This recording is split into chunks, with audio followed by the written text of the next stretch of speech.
Hi, here I am, Janette Barber, Daily Woodie in Central Park. But I'm going to start differently today. I'm going to say Daily Woodie supplemental. Kind of like Captain's Log supplemental. Because I'm still, I got one foot in last night still. It was everybody that came to the Absinthe Live, and it was, I had so much fun. I'm kidding, I swear, it's like I felt like I was out at a bar with people. And it was really kind of wonderful, and so many of you came, and I want you to know how much I appreciate it. I had a blast. And the other thing is, so many people, there were so many comments, but I couldn't keep up with all the comments, because if I had just read the comments, all I would have been able to say was, oh my God, look! So I didn't see all of them last night, but I have read them all now. We got like almost 800 comments, and I read them this morning, which is why I'm off to a late start this morning. And no, I do not have a hangover. I had, remember the day, who knows when, we've lost complete track of time, but I drank a bottle of wine by accident, and then I had a hangover. But absinthe doesn't give me a hangover, which I think is weird. Last night I went back in time. No, it's really fine, but the guillotine scared me. I call it a guillotine because I wasn't thinking. It's really a guillotine, which is nice for sausage, but not as nice, honestly, for people. But isn't it weird? Those are the times we look back at the French Revolution as if there was something romantic about that. And, like Madame Lafarge is somehow like a glamorous character. And we look back at, the London Blitz, and, oh my God, and the French Underground, which, come to think of it, maybe I'm dressed like the French Underground, as these wonderful romantic periods in history. And they were horrible, but you know what? It's another thing we're living through that. In history, people are going to look back on this, and they're going to imagine our lives. So I hope we have something good for them to imagine. Joe, the Total Package Stanford, these are for you. At Blast from the Past, the radio people remember these. This is the first logo that Gary Thomas Byrne McIntyre made for the show. And whoa! Camera was falling. And he made the logo now for Daily Woodie, and Michael used that inspiration when he was making it for the Absinthe Live. Anyway, you asked last night for the Mickley glasses, and these are them. Now, they don't have exactly the right prescription. They were the prescription before the other 7 pair that I have. But when you asked that, I was thinking maybe I should bring these back. What do you think? Because I kind of like them. Well, I always loved them. I thought they were really cool at the time. I'll never forget, I wore them and Rosie almost peed herself. Because, when you first see them, they're a little shocking, I suppose. But I love them. I had such a great time last night. There were so many things I couldn't comment on. Patrick Lynch, who gave us our title, The Daily Woodie, said that I had Irish nanoflab. When hear people running, I thought I would be safe and wouldn't be so close to the edge. But it used to, I used to be freaked out that people were going to see me and I'd feel really stupid in the park. But that was in the beginning because I felt like I was alone in the park talking to a camera. But now I don't. Now I actually feel like I'm in the park with you. And even though large groups aren't supposed to gather, there have been days we have had 500 people right here in the park. And, granted, I can't see you and we're all at a very safe distance, but that's what it feels like to me, so I don't care who runs by now. Irish, because I showed my arm flap, and remember that Joan Maya Christie is my arm flap friend. So Joan, Patrick Lynch told us that we have Irish nanoflab. I don't care. You can call it flab. I think of them as Dolman sleeves. So, I was wearing a strapless gown, so I had to go to the cleaners and have my top half steamed. Think of me as broccoli. Just raise my arms and I can sail away. Go sail away, sail away, sail away. That was, I can't do that at all. Orinoco Falls,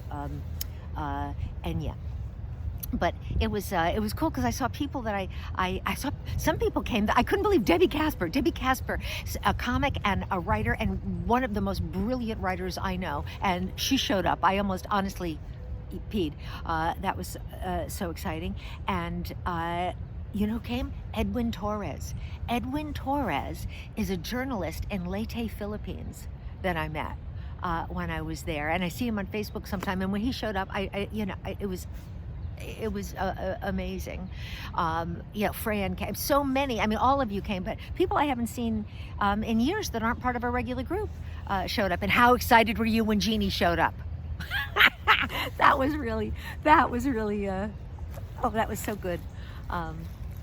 So, yeah, it was really fun. And then, did you see what Leila did? And thank God, Leila, if I had seen this post, especially while drinking absinthe, well, I would have had a stroke, because she puts this underneath it. She wrote, oh, I love the spider on your shoulder.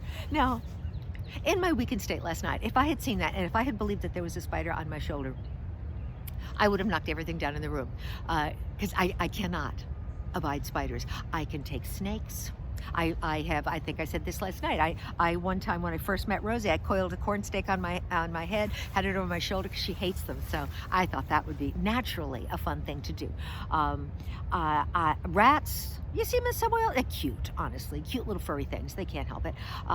Cockroaches. I live in New York City. They are pets.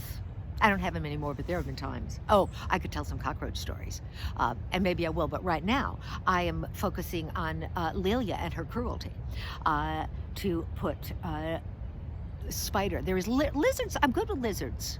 I'm good. Everett Sherman has like a giant lizard that runs around his house, and she's beautiful. So I have no problem with anything except One time I was at my house when I still had a house, and I go out on the back deck and went, ah! It was similar to that, only a lot louder.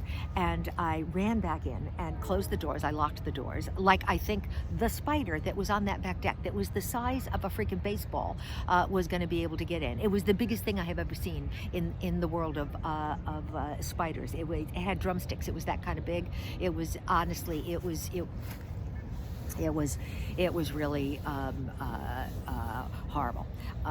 And so I did what anyone would do. I called Fran, because Fran lived close to me up there. And I said something along the lines, oh, there's a spider on the back deck, I can't go out. Because not only could I not go out, he was so big, I was afraid he was gonna, turn the door handle and come in. And I'm telling her, because he was like this big, and by that I mean about this big. And she goes, including the legs? Of course, including the legs. If that was the body, we would need a butcher. It was oh my God. And he was hanging, and he had made a web. It was basically like the entire safety net of the United States. It was the biggest web, the biggest spider. I wouldn't leave the house. I couldn't go into the room where you could see it out the window. You could probably see it from Maryland. And we had some people here from Maryland, so you could probably, that one time you thought it was an eclipse of the sun, it was the spider on my back deck.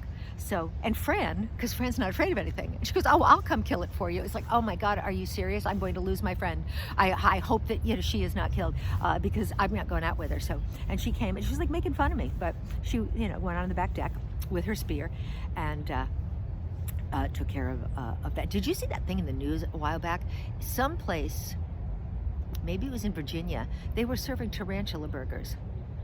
This could have been the very start of the virus. And I saw a picture of it, and when I see a picture of a spider, it's a bad thing, because I can't stop seeing it, because it was all curled up on the burger. Anybody that's eating that, there is something wrong with you.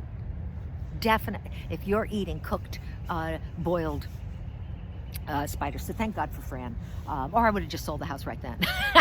I would never have gone back. It was absolutely too terrifying. I can't see that well out of my glasses. Oh my God, the time is going so fast. Oh, well, there's lots more that I want to talk about. And I'm going to see, so many people said things that I couldn't comment on, that I'm going to be able to pick it up, and because I'll tell you a story about when I met Edwin Tores and Buddy Fitzpatrick. Buddy Fitzpatrick showed up. I can't believe it. He's a comic that I haven't seen in ages, and he's still doing stand-up, so if you ever get a chance, you got to see him. But there's no time now, because we're already running out of time. I want to do a quick shout out to Leah Carr, because she's recovered from spine surgery, and Norma Barrett, because she's working in the healthcare industry. So she's on the front lines every day. So Norma, we're thinking of you. And quick Woodie title shout out. We got a new Woodie title, Cheryl Weimer Brown, fiber artist friend. And she's brilliant. She looms it. She doesn't buy stuff and make something. She makes it out of almost nothing. And it was so good to see you, honestly, Cheryl. Thank you for being there. There's so much more I want to say. I mean, who else? Because of course I got to mention my soul sister, Lynn Cohen. Hey, sister, go, sister, soul soul. Sister, I'm going to wear that out, I promise you. See you tomorrow. Share it if you like it.